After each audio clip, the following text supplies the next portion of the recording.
Hello and welcome to my first ever TBR prompt video, which is my TBR for February, which is very exciting. I'm becoming one of the cool booktube kids with TBR prompts. Editing Kate here. So I called this my January TBR a lot throughout this video. I called it my January TBR in Notion. I called it my January TBR everywhere. It's not. It's my February TBR. This is my February TBR video, and these books are for my February TBR. Ignore all references to January TBR. Thanks! I will be doing this a little bit differently to what I see a lot of people doing for a couple of reasons. First of all, I have, here's my main prompt jar, but I have a second secret hidden prompt jar in here. So, as you may know from some of my previous videos, if you've watched any of my previous videos, I've mentioned it in a lot of them this year, I am trying to go through and read all of the Goodreads winners for 2023, excluding the non-fiction ones. So in this tub here is just straight names of books that I have to read for that little challenge that I'm setting myself. Some of them are series.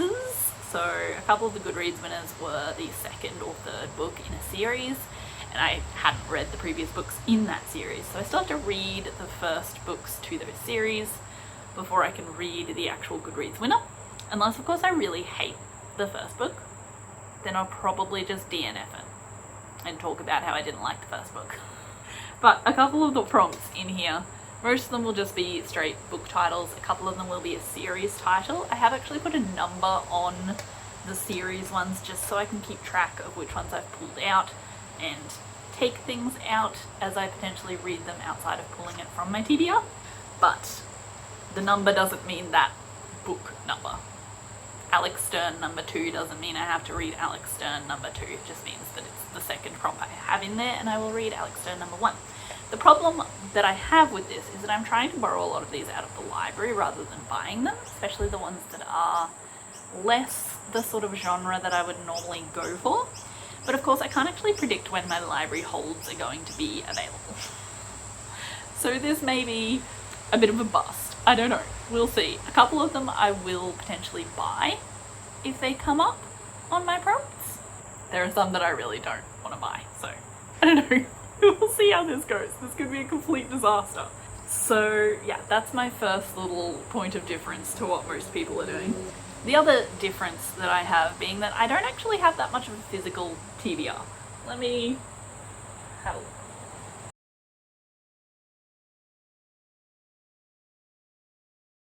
Yeah, I think I have like 7 books that are actually on my specific TBR pile. A couple of them are currently already in progress, so yeah, not the best TBR to be working with for this, but I do have a very good selection of books that I want to read on my Notion page. So we're going to be flipping a little bit between using my physical books and also using the books on my Notion, which I'll be doing a screen recording so you guys can see what I'm looking at. And yeah, we will see how this goes.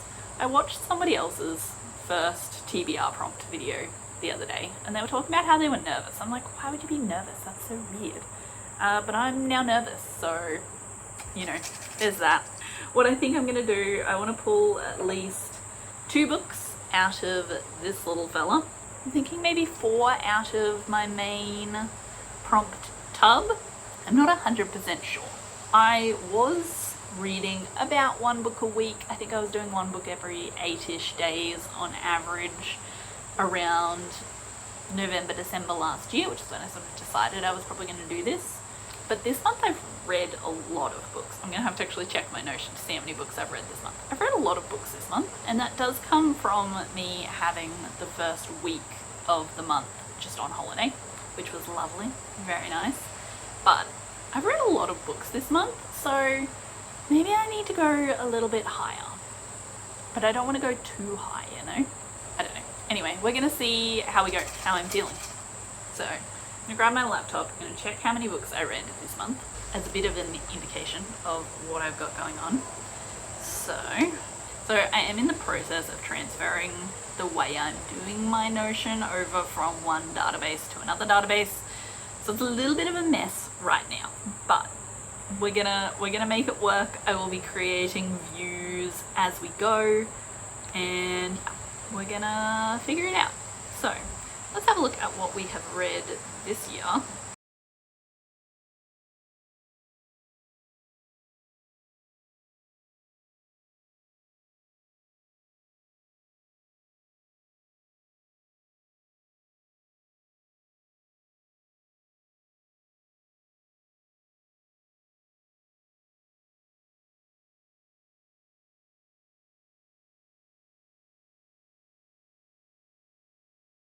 So these are all the books that I have read in January. 1, 2, 3, 4, 5, 6. Okay, still only 6 books. For some reason I felt like I read a lot more than that, but I guess not. So we're gonna do what I said I was gonna do. We're gonna do 2 from my little green Goodreads jar, and then we're gonna do 4 from the regular prompts. Okay, let's go, I guess. Nothing more to do about it. Let's grab out our very first Goodreads prompt. Well, not even prompt. Our first Goodreads book. Is this gonna be the right way up? Ooh, that is one of the main ones that I did not want to buy. Check and Mate. Check and Mate is the young adult romance book by Ali Hazelwood. Came out, I think, late last year, about chess, either teenagers or young adults playing chess, a little bit of a romance going on. I don't know, I'll see how I feel about this. This is not going well already. Yeah, that was pretty much the main one that I did not want to buy, and it is, I'm still like 60th or something in line for it at the library, so may or may not happen, that one. Let's go again. Let's see what we get next. See how badly this one goes. Alright. Our second Goodreads book is... Ooh, Holly Gibney. So that is the book that is on the Goodreads list, is just called Holly by Stephen King. Horror thing. But it's actually book number 3. So, what is book number 1?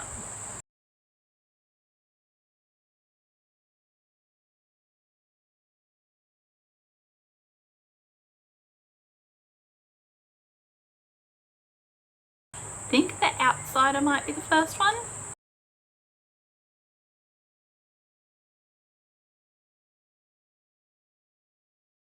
So yes, The Outsider is the first book in the Holly Gibney series by Stephen King, so I may go and buy The Outsider sometime in the next week and read that.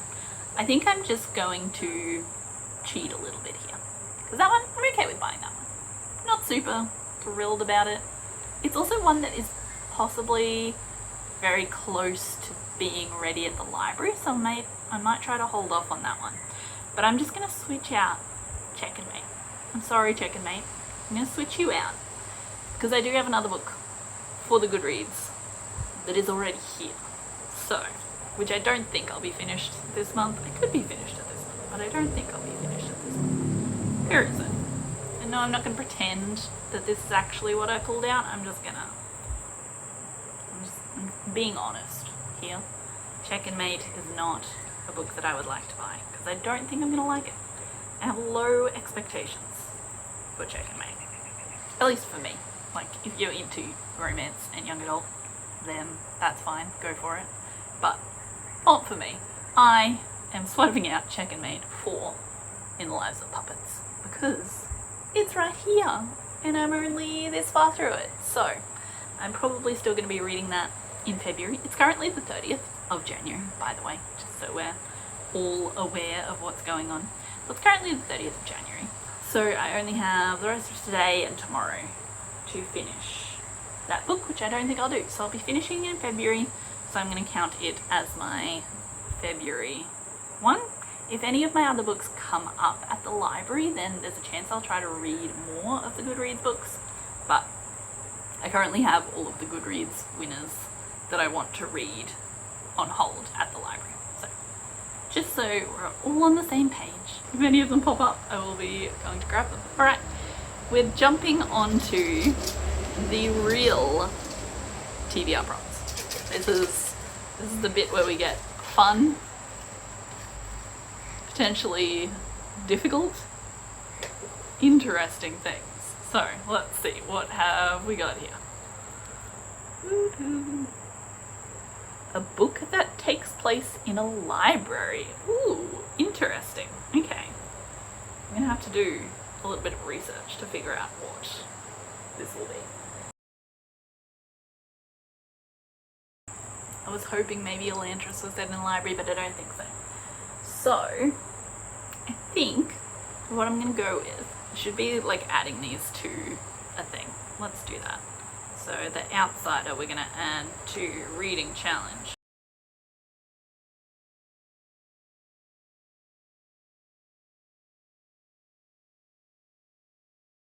And the next one I'm gonna go with is, what's it called?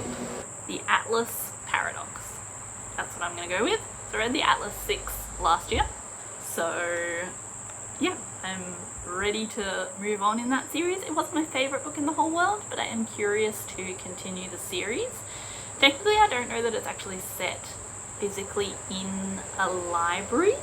It's more set in the like college sort of place that they go to, and I don't even know if the second one is still set in that place. There's a lot happening, a lot could happen, but it's all based around this really big library that has all of these books that can teach people magic and things that people shouldn't necessarily know how to do.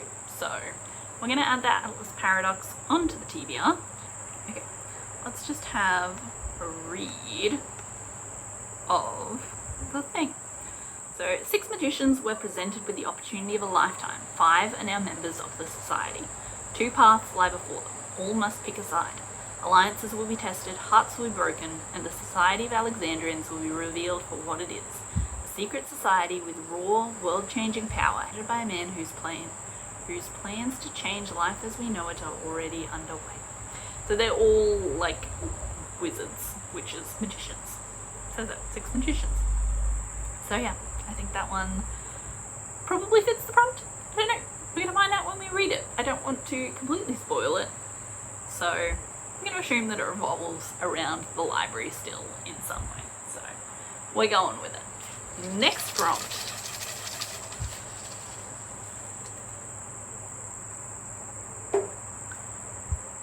Alright. Next one is... Start the longest series on your TBR. Oh no. I assume that's longest series in terms of number of books, and I know what I'm doing. I know what I'm doing for this. Again, not 100% sure if this is necessarily gonna fit, but we're gonna go with Elantris. Now Elantris itself is only like a 2-book series, but it is part of the Cosmere, which is Brandon Sanderson's. Basically every book that he writes is part of the Cosmere, which is like the overarching world. And I have not read a single Brandon Sanderson. And Simon has a lot of Brandon Sanderson around this house that I could definitely read. So I'm starting with Elantris. I'm sure there's going to be a lot of people say that this is probably not the book to start with. I think most people that I've heard talk about where to start Brandon Sanderson say to start the Mistborn trilogy. But this is sort of a standalone one. This is one that Simon already owns. I think he does own Mistborn as well, but it's a standalone one, so I thought it would be a good place to start with just reading one Brandon Sanderson book. Brando Sando, as I like to refer to him as. So I thought it would be good to just start with one, see how I feel about that, and we will go from there. So if you don't know anything about Elantris, which I also don't know, so I'm just going to read you the blurb. Elantris was a place of glory, the capital of Arelon. It was home to people transformed into magic-using demigods by the Shroud? But then the magic failed. Elantris started to rot, and its inhabitants became powerless wrecks. In the new capital, K, close enough to Elantris to remind everyone what they've lost, a princess arrives ready to seal a political alliance with a wedding and unite Teod and Arelon against rebellious imperialists. This is difficult to read. But Raudin, her husband-to-be, is dead. Still determined to fight for Teod and Arelon's freedom, Serene clashes with the High Priest Rathon. Oh my god, there's so many words in this I can't pronounce. Still determined to fight for Teod and Arelon's freedom, Serene clashes with the High Priest Rathon. But secrets remain in Elantris. The dead and the ruined may yet have a role to play in this new world, because magic still lives. ... So yeah, I'm gonna add this one to my TBR.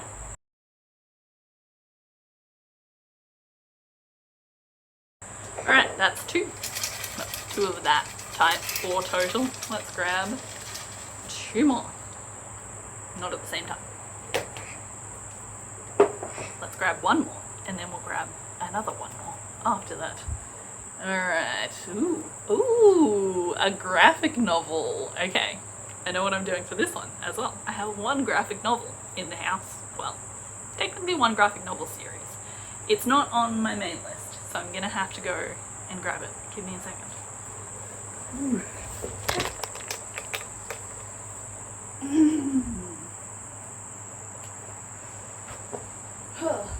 I actually just tripped over my skirt standing up, but we have Scott Pilgrim's Precious Little Life, number 1. The graphic novel by Brian Lee O'Malley. So this is a series that Simon owns either most of or a lot of. Sorry, I ran out of space on my phone. It was telling me that I was running out of space, so I had to stop before it deleted the entire amount of what I'd already filmed, if it was going to do that. Anyway, I watched the movie with him quite a few years ago. Loved it, fantastic. We just finished the Netflix series, I think it was, that was an actual animated series. Absolutely loved it, fantastic. Loved the comic book-esque style of it. So yeah, I'm gonna have a crack at the graphic novel. I've never read much in the way of graphic novels. This is very short, so that's a positive. Very short, I'll read the back. Scott Pilgrim's life is totally sweet. He's 23 years old, he's in a rock band, he's between jobs, and he's dating a cute high school girl. Nothing could possibly go wrong, unless a seriously mind-blowing, dangerously fashionable rollerblading delivery girl named Ramona Flowers starts cruising through his dreams and sailing by him at parties. Will Scott's awesome life get turned upside down? Will he have to face Ramona's 7 evil ex-boyfriends in battle? The short answer is yes. The long answer is ... Scott Pilgrim Volume 1, Scott Pilgrim's Precious Little Life. So yeah, I'm looking forward to reading that. I don't actually have this on my TBR yet, so let me add this one.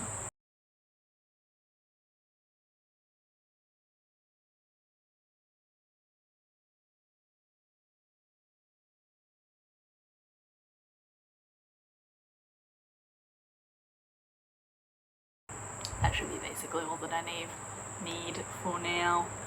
Excellent. So that's book number 3 of the actual prompts.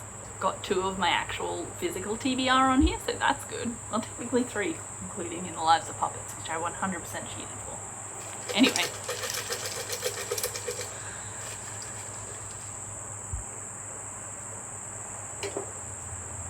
Last one. What have we got here? Ooh, read a sequel. Excellent. I know what I'm doing for this one as well. Very quick, easy decisions I'm making here, given that I only have 7 books to pick from.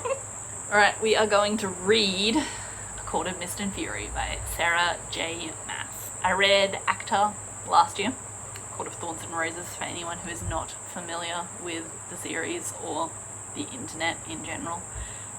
I read ACOTAR last year. Again, didn't love it, but definitely wanted to continue the series, and I have heard since that ACOTAR is by far the worst of, at least out of these 2. That ACOMAF is far and above much better, so we're gonna read Akamath. It is a pretty chunky book. It's got a bit of substance to it. It's like 600 pages. Ooh, it's pretty small writing as well. None of these pages have numbers. There we go. 626 pages, and it's pretty thin pages, pretty small writing. So that's gonna be a pretty big one for this month, but I am going to try to read this. Let me read the blurb. Hopefully this doesn't have any spoilers for ACOTAR. Feyre is immortal. She has rescued her lover Tamlin from the sadistic fairy queen and now possesses fey powers beyond imagining. But Feyre cannot forget the destruction she wrought to save her beloved, nor the bargain she made with Rhysand, High Lord of the feared Night Court. And as Feyre is drawn even deeper into Rhysand's world, she senses a dark pain in his heart that echoes her own. For good or ill, Feyre must embrace the changes within her. War is looming, and only the full might of her new powers can save the people she loves. Second book in the ACOTAR series. So yeah, continue on some Sarah J. Maas, which I'm excited for. I'm less excited for the ACOTAR series now that I've learnt a little bit more about the Sarah J. Maas books and Sarah J. Maas universe. Less excited for the ACOTAR books, but I am very excited for the Assassin's Blade series, I think. Is that what the other one's called? I don't know. The one that Assassin's Blade is part of, that one sounds much more my style, much more on the adult side, high fantasy sort of aspects, less romancy. So yeah, I'm looking forward to reading that. Also the Crescent City series, the new one just came out today, in fact, for that. So I'm very behind the ball game on the Sarah J. Maas books, but I am working my way towards it with this. So I actually think I'm going to pull one more of these ones. If I get check and mate again, I'm going to be mad. But let's see what else we get, because there's a few in here that I would definitely buy if I were to pull it out. Did I just drop one? I think so. Okay. Ooh, The Housemaid. Is that upside down? I can't tell because it's also backwards. The Housemaid. Okay, let's have also a look at the synopsis for it. Welcome to the family, Nina Winchester says as I shake her elegant, manicured hand. I smile politely, gazing around the marble hallway. Working here is my last chance to start fresh. I can pretend to be whoever I like, but I'll soon learn that the Winchester secrets are far more dangerous than my own. Every day I clean the Winchesters' beautiful house top to bottom. I collect their daughters from school, and I cook a delicious meal for the whole family before heading up to eat alone in my tiny room on the top floor. I try to ignore how Nina makes a mess just to watch me clean it up, how she tells strange lies about her own daughter, and how her husband Andrew seems more broken every day. But as I look into Andrew's handsome brown eyes, so full of pain, it's hard not to imagine what it would be like to live Nina's life. The walk-in closet, the fancy car, the perfect husband. I only try on one of Nina's pristine white dresses once, just to see what it's like, but she soon finds out. And by the time I realize my attic bedroom door only locks from the outside, it's far too late. But I reassure myself. The Winchesters don't know who I really am. They don't know what I'm capable of. An unbelievably twisty read that will have you glued to the pages late into the night. Anyone who loves the woman in the window, the wife between us, and the girl on the train won't be able to put this down. So that is The Housemaid. It was actually The Housemaid's Secret, I think, that is on the Goodreads winners, but it is the second book in the series. This is definitely one that I don't want to start off in the middle of a series. So yeah, gotta start with The Housemaid and go from there. Alright, let's take a look, make sure I added everything to my TBR.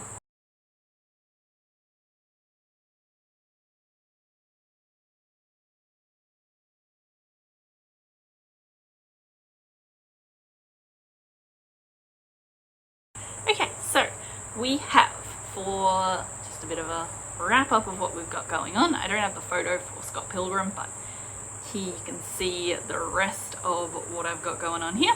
So for the prompt of graphic novel, we have Scott Pilgrim's Precious Little Life, which is volume 1 of the Scott Pilgrim series. For a book set in a library, we have the Atlas Paradox, which is of course a follow-up to the Atlas 6. For starting the biggest series on your TBR, longest series on your TBR, I think it was, we have Elantris by Brandon Sanderson. For continuing a series, we have A Court of Mist and Fury by Sarah J. Maas. And then our 3 Goodreads prompts, we have The Outsider, which is by Stephen King. We have In the Lives of Puppets, which I didn't cheat for, but we have In the Lives of Puppets because we physically have In the Lives of Puppets by TJ Klune. And finally, we have The Housemaid by Frida McFadden. I don't know, what do you guys think? Do you guys like for the prompts to be put back into the prompt jar? Or do you like them to be gone and done with? Obviously, my Goodreads ones are done, in theory, if I actually read them in the month. These should be finished and shouldn't be in here anymore. But as for the actual prompt ones, what do you guys think? Do you like them to go back into the jar or not? Let me know. I'm going to leave them out for now. But if anyone comments, if anyone has an opinion of how you like them to do it to be done. I feel like I would prefer to go through the entire bucket first. I think I'm going to hold on to them so that I can put them back in again once I finish the bucket.